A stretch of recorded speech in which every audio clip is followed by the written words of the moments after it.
So, we are going to talk about the collective power of intercession. Is there really power when we come together and pray? That's what we are going to find out tonight. And eventually, at the end of this session, we are going to apply it, right? Okay. We will be praying for each one. So, what is our key verse? Our key verse will be found in Matthew chapter 18, verse 19 to 20.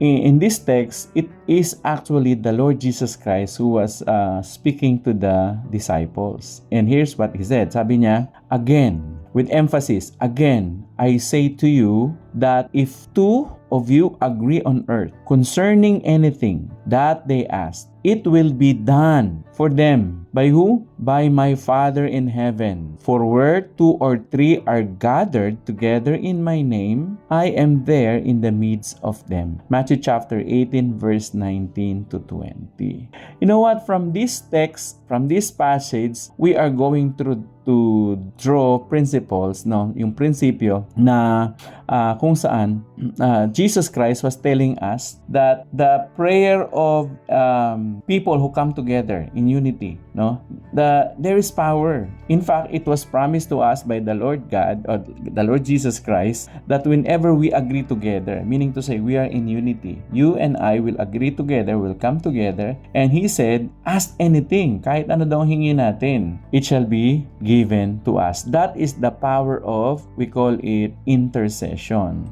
But before that, let's define what is intercession. Ano ba yun? Iba pa ba yun sa prayer, no? In Ezekiel chapter 22 verse 30, Yahweh were actually talking to the prophet Ezekiel, and he was actually telling the condition of Israel. During that time, yung Israel, ano sila matitigas ang ulo. And God is actually looking for somebody who's going to stand in the gap. At ito ang sabi niya. Let me read it to you.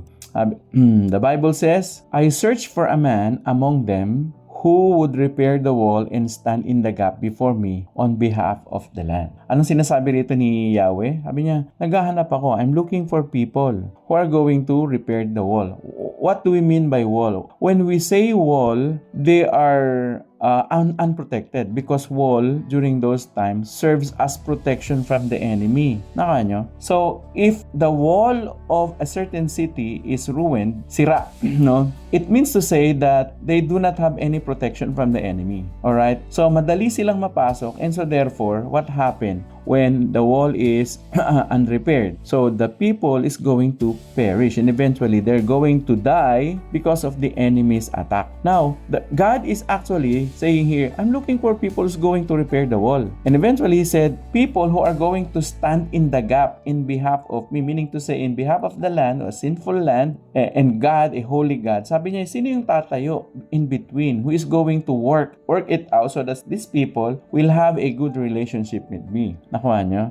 Sino ang mga tao? Who are the people that are going to pray for these people to me so that they will eventually be protected by God's presence. So, God is looking for people who is going to stand in the gap. And spiritually speaking, until now, God is actually looking for people who is going to intercede, who is going to pray for people who are in situation in ruin, kumbaga, no? They are in situation that is unprotected. Naka nyo? Kasi alam nyo ang bawat Kristiyano, tayo, no? We are under the protection of God already. Of course, hindi yung lisensya para gumawa tayo ng masama. Pero whenever people turn to God through the Lord Jesus Christ, He is being protected. But there are a lot of people actually right now who still are not believers of God. So, God is looking for people who is going to stand in the gap so that these people will be able to come to Him. Now, so intercession is standing in the gap between the person that we are praying and God to whom we are praying. Now, what does intercession do to us? Well, Number one, if we come together and pray together, that's called intercession and praying for a person. Now, faith is multiplied because there is a synergy, no? alam mo ibig sabihin ng synergy, yung lakas ng isa, kapag lakas ng isa, pag pinagsama mo yun, higit pa yun sa lakas ng bawat isa na magkahiwalay. Nakuha nyo? So, there is synergy. Faith is multiplied, heart becomes united, and God is happy with people who are living in unity. God's purpose advances and strongholds are broken because there are people now standing in the gap who wants to pray for these people. Now, intercession basically means standing in the gap between God and people. So, as if I'm going to serve as the person who is standing in the gap, that means to say, I'm going to bring the needs of these people to God in prayer. Yun ang ibig sabihin ng standing in the gap. Meaning to say, I'm going to bring these people because they cannot come to God by themselves. So, God is looking for me, for people like you and me, who are going to stand in the gap so that these people will be brought to His presence. So, that is the meaning of intercession. Standing in the gap. Now, sa Bible, you will see a lot of examples where God is working through collective prayer. Anong ibig sabihin nito? Maraming halimbawa niyan. There are many examples in the Bible where you will see the mighty hand of God is working simply because the people come together in unity and they ask God. No, they pray. No, they pray for God to work in the midst of them. So there are lots of examples. One of the examples of collective prayer where God is working will be found in Acts chapter 12. Sa Gawa chapter 12 verse 5 to 12. Okay? Let me read to you the story. Sabi rito, so Peter was kept in prison. So basically, you will see the context was Peter was imprisoned. Remember, he was imprisoned together with some of the disciples, or John. They were actually imprisoned because they preached in the temple. Remember the lame man, no? Because of that, the people gathered and eventually medyo nagkagulo silang sinumbong. So they were imprisoned, but they were imprisoned during that time, and nasa height na sila actually. They were already in the height of persecution. Okay? They started actually in the upper room, Pentecost. They were baptized by the Holy Spirit. The Holy Spirit came to them and gave them power, and they started preaching in the whole Jerusalem. The problem was, during this time, yung mga leader na yung mga Pharisees and Sadducees, the leader of the Jews during that time, they were jealous. Gagalit sila, naiinis sila. So ang ginawa nila, pinakulong nila si Peter.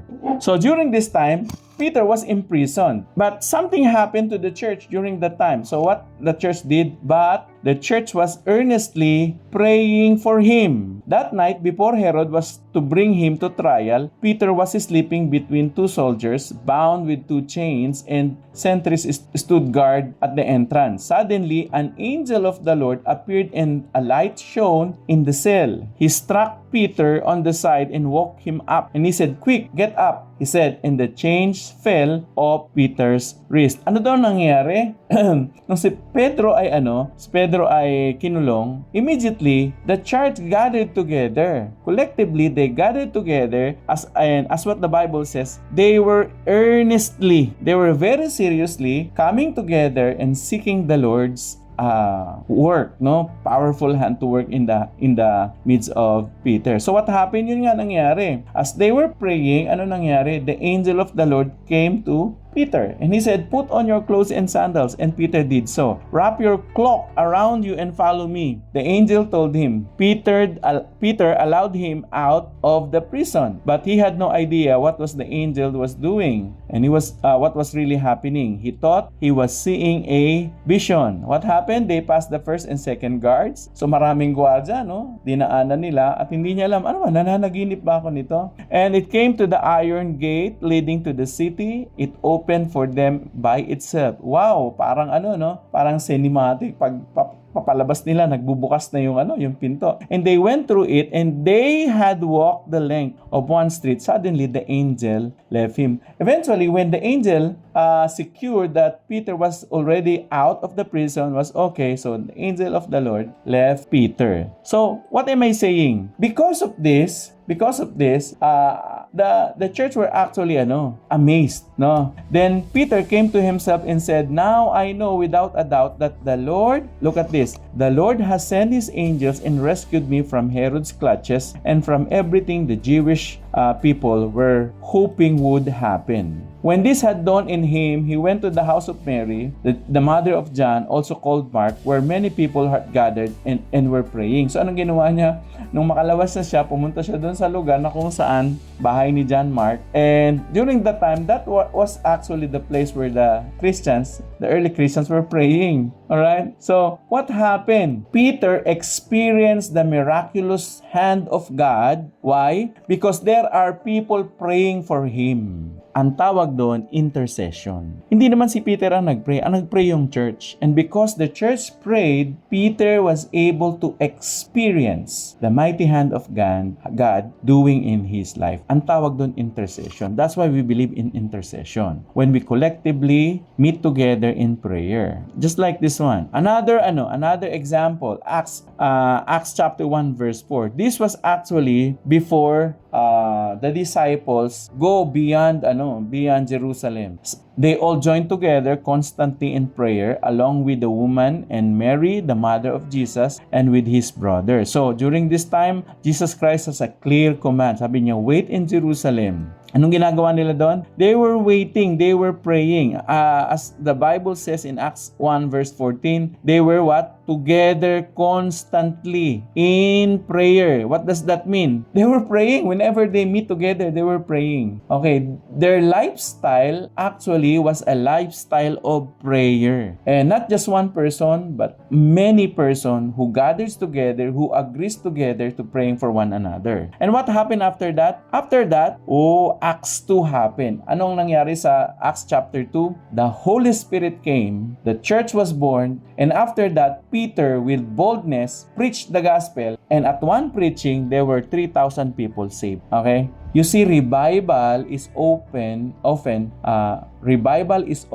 preceded by united prayer. That's why I and Luis, we believe we needed prayer in the church. We want everyone in the church, at Rockfish Church, to be prayerful. Because whenever we come together in prayer, the Holy Spirit comes. And revival often preceded by a serious and earnest prayer that comes from the believers. All right. Another thing, in 2 Chronicles, this is from the Old Testament.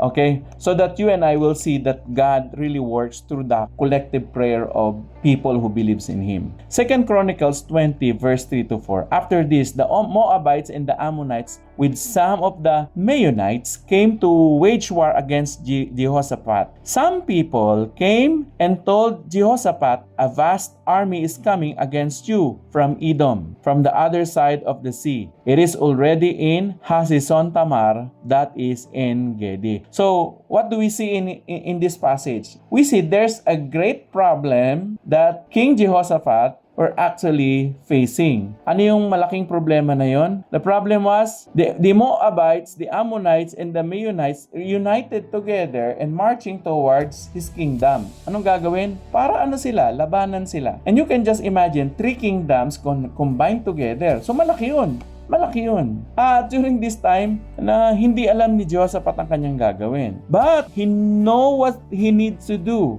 So verse 3, alarmed. He was alarmed. Siyempre, ikaw ba naman di ma-alarma?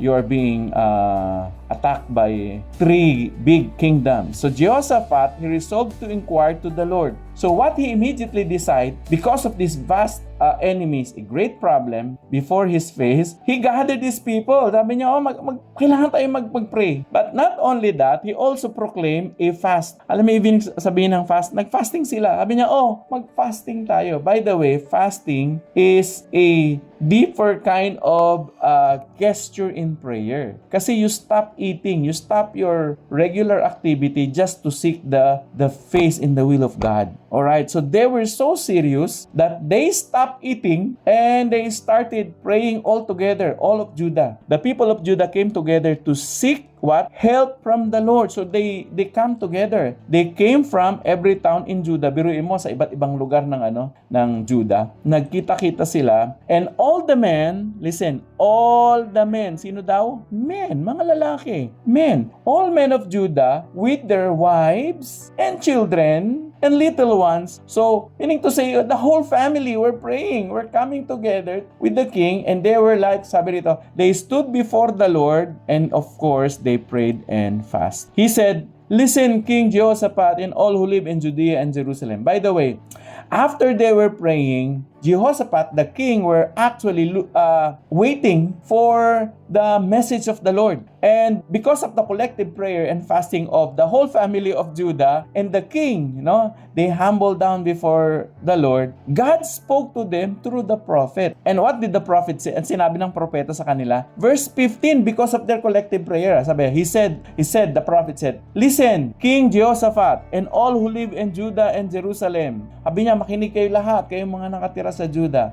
"This is what the Lord says to you." And what did the Lord said to them? He said, "Do not be afraid or discouraged because of this vast army." Remember, the army was their problem. Great challenge sa buhay nila. Sabi niya, "Do not be discouraged about that." Why? Because the Lord, sabi rito, is on your side. Actually, ang pagkakasabi, for the Lord, for the battle. No, for the battle is not yours. It is God's. Wow! Because of their coming together, praying and fasting, nagsalita si God. At sabi ni God, "Oh, okay, natatakot kayo, huwag na kayo matakot. You're afraid, do not be afraid." Why? Because I tell you, God promised, the battle is not yours. It is mine. Wow! Grabe, ang ganda nun, ano? Kayo ba, let me ask you, are you facing right now a battle in your life? What kind of battle? Maybe financial battle, maybe health battle, maybe relationship battle, maybe battle in the work, no? May mga digmaan dyan. I don't know what kind of battle that you are facing.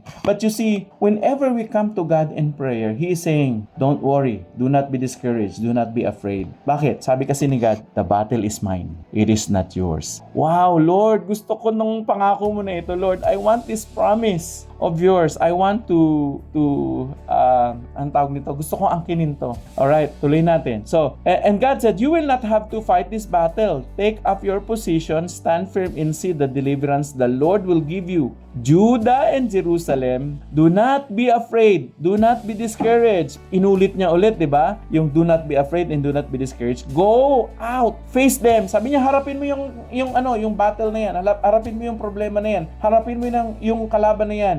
Pero huwag kang mag-alala, hindi ikaw makikipaglaban, ako ang makikipaglaban. I will fight for you. And the Lord, sabi, will be with you. You will not have to fight this battle. Take up your position, stand firm, and see the deliverance the Lord will give you. You see, God wants you and I to see how He is going to deliver us from that great problem. Alright? Kaya pala pinapunta ni God si Jehoshaphat. Sabi niya, pumunta ka doon, harapin mo sila. Pero, listen, hindi ka makikipaglaban. I am going to fight for you. All you need to do is to stand so that you will see how I am going to work against these people. I'm going to fight for you. He said, "Go out to face them tomorrow and the Lord will be with you." So what was the result? Because of their collective prayer, their intercession, God gave them direction. God Himself fought their battle. And so therefore, God gave them victory. Meaning to say, ladies and gentlemen, ito, mga kapatid, collective prayer is a gesture where we invite God. We invite God to intervene in the possible situations of our lives. Pag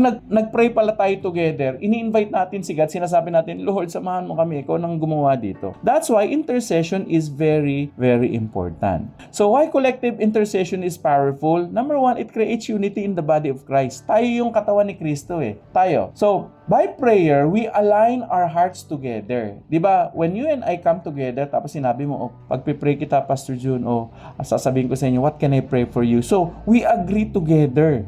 No, we align our hearts, and so therefore, those personal agendas fade, but rather God's agenda becomes central, and our relationships are being strengthened. Sabi nga sa Psalms 133 verse 1, "How good and pleasant it is when God's people live together in unity." You see, God is happy whenever He sees that we are united. And as we come together collectively in prayer, wow, napapasaya pala natin si God kasi united tayo in prayer.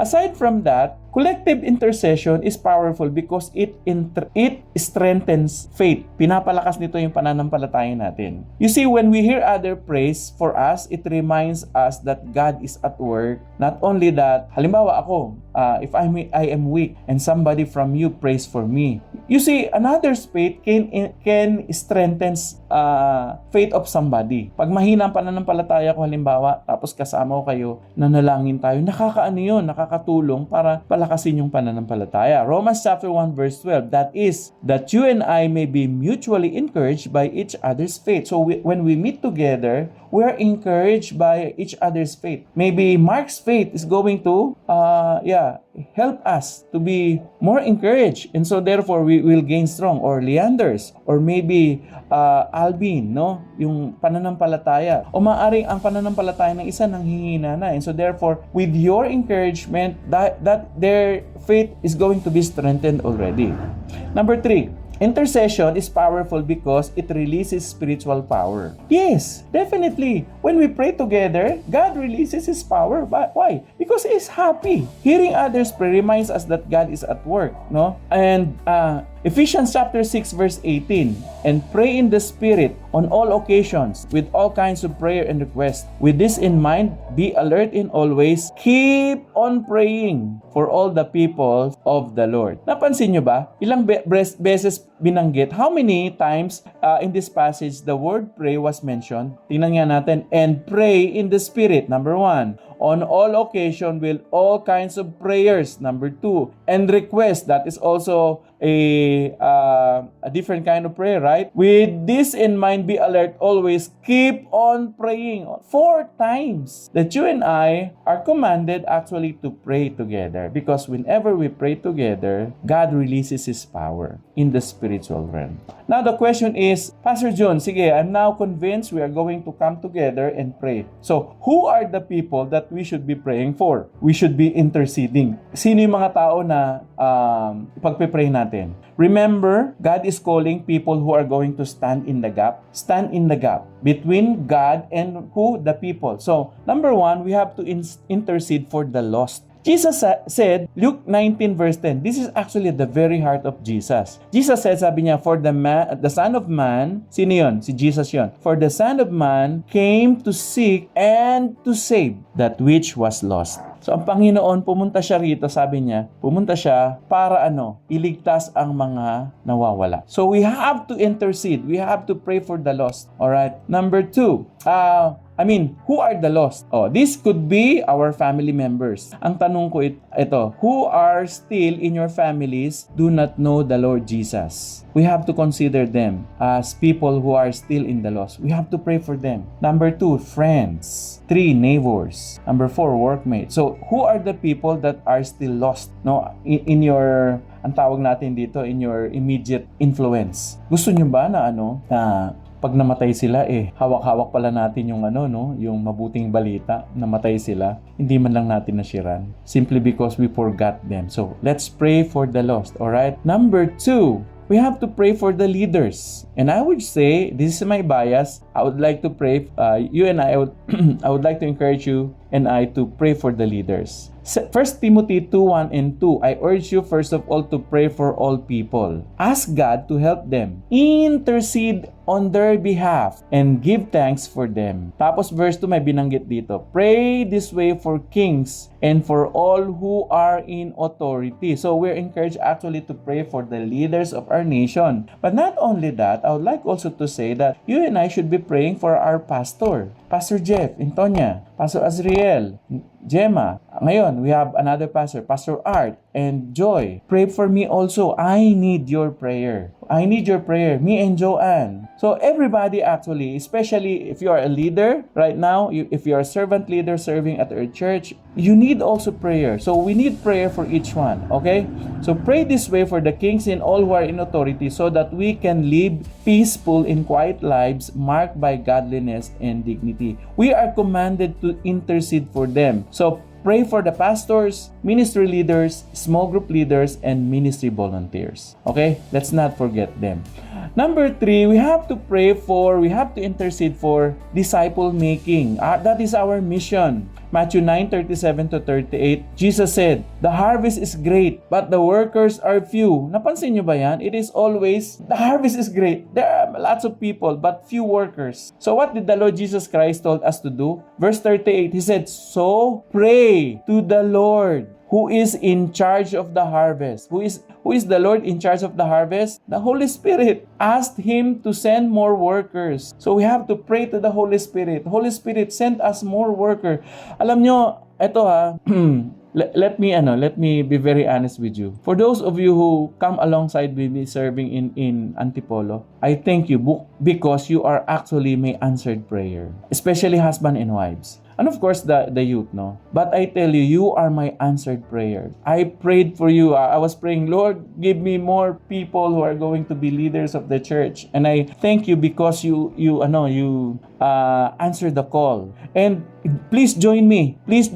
Let's pray for more. Kasi, grabe, millions na ang tao dito sa Antipolo. And we need a lot of people like you. Let's pray for more. So join me in praying for disciple making natin, no? So pray for more disciples, more leaders, and more workers to be raised up. Pray for me. I'm developing now a curriculum that we will be using for Rockfish Church. Konti na lang, ipiprint na natin to, and I see this as a very effective materials. This is going to be a training for you, for all the leaders to be, no? Now, what else should we intercede for? We should intercede and pray for our families and marriages. Ephesians 3:14-15, for this reason, Paul said, "I kneel before the Father, for whom every family in heaven and on earth derives its name." Wow!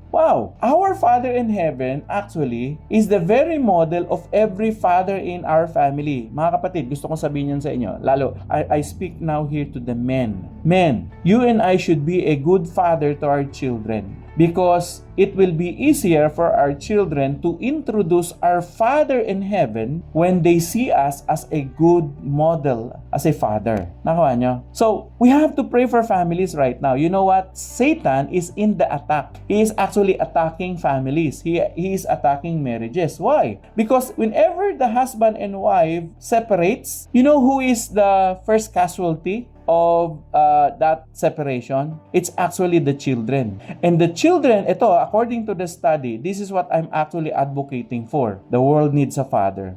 In the studies in America, major crimes committed by delinquents, by children, minor children who committed major crimes. When they gathered the data, these children, they had a one observation, or when they gathered the data, they found out that all of these children who were children in conflict with the law, minors who have offended, who have committed crimes already, they came from a fatherless families.